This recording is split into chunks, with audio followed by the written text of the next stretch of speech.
Halo, assalamualaikum. Jumpa lagi di channel kesayangan kita semua. Semoga pemirsa sekalian dalam keadaan sehat walafiat ya. Mencapai perasaan khusyuk dalam bersedekah bukanlah perkara yang mudah. Ada saja tindakan atau pikiran yang pada akhirnya mengurangi kekhusyukan dalam bersedekah. Hal tersebut tidak terlepas dari olah dan tipu daya golongan setan yang tercipta dari api. Hal ini senantiasa menggoda manusia agar sedekah kita tidak sempurna. Itulah mengapa manusia harus selalu waspada terutama saat bersedekah.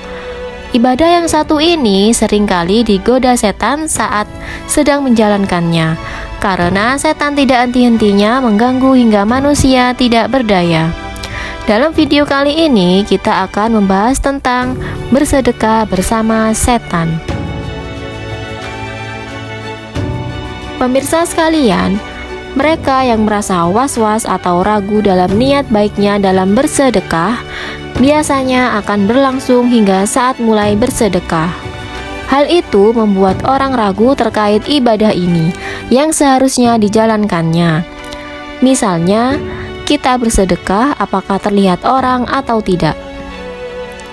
Kadang orang bersedekah menunggu orang lain melihat kita. Bahkan kadang orang bersedekah sering pilih-pilih. Contohnya, ketika kita memberi makan kucing liar dengan kucing kita sendiri. Jika mengalami hal ini, Anda patut waspada karena sebenarnya Anda tengah bersama dengan setan yang menggoda. Setan menghembuskan was-was dan syubhat dalam diri manusia. Hal ini sudah dilakukan sejak awal. Permusuhannya dengan Allah Subhanahu wa Ta'ala, yakni ketika setan menggoda Nabi Adam dan Siti Hawa untuk memakan buah kuldi. Kemudian setan membisikkan pikiran jahat atau was-was kepadanya dengan berkata, "Hai Adam, maukah saya tunjukkan kepada kamu pohon kuldi dan kerajaan yang tidak akan binasa?" Quran Surat Toha ayat 120. Seseorang yang hanya senang memberi makan kucing peliharaannya saja dan bertindak kejam terhadap kucing yang lainnya atau kucing liar akan mendapatkan hukuman. Bagi mereka yang menyakiti atau menganiaya hewan yang lemah dan lucu ini adalah siksa neraka. Begitupun dengan kisah kucing yang sudah ada sejak zaman Rasulullah. Bahkan kucing merupakan hewan kesayangan beliau. Beliau sangat menyayanginya hingga ia selalu menjaganya dengan baik. Oleh karena itu, sebelum kita memelihara kucing, alangkah baiknya kita harus meniru bagaimana Rasul memelihara kucing. Beliau memberi nama kucing kesayangannya itu Muza. Suatu hari ketika Nabi hendak bepergian dan ingin mengambil jubahnya, ditemuinya Muza sedang terlelap tidur di atas jubahnya. Beliau sudah tahu yang namanya kucing kesayangan kalau sedang tidur sangat imut sekali. Tanpa ingin mengganggu kucing kesayangan Nabi itu terlelap, sehingga Nabi memotong sebelah lengan jubahnya yang ditiduri oleh Muza. Subhanallah, mulia sekali perbuatan Nabi ini. Kemudian Nabi pun pergi keluar rumah meninggalkan Muza yang sedang terlelap tidur. Ketika Nabi pulang kembali ke rumah, Muza terbangun dan merunduk kepada majikannya. Sebagai balasan, Nabi menunjukkan kasih sayangnya kepada Muza dengan mengelus lembut kepada Muza. Dalam aktivitas lainnya, ketika Nabi menerima tamu, beliau selalu duduk menggendong Muza.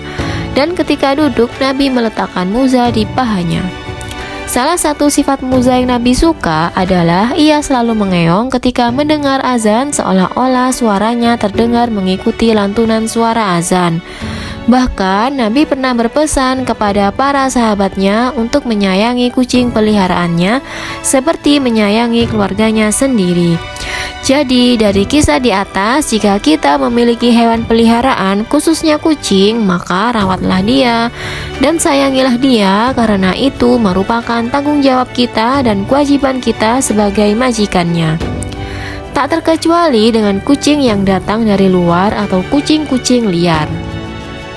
Kita harus memberikan makan dan minum dengan ikhlas tanpa membeda-bedakan bentuk dan rupa si kucing. Entah kucing jelek ataupun kucing bagus, mereka sama-sama makhluk ciptaan Allah Subhanahu wa Ta'ala. Dan Allah pun menyukai orang yang mempunyai rasa kasihan dan penyayang. Maka balasan yang diberikan oleh Allah adalah surga dan ganjaran yang baik. Namun sebaliknya, jika kita keji terhadap binatang, maka siksa neraka akan menanti.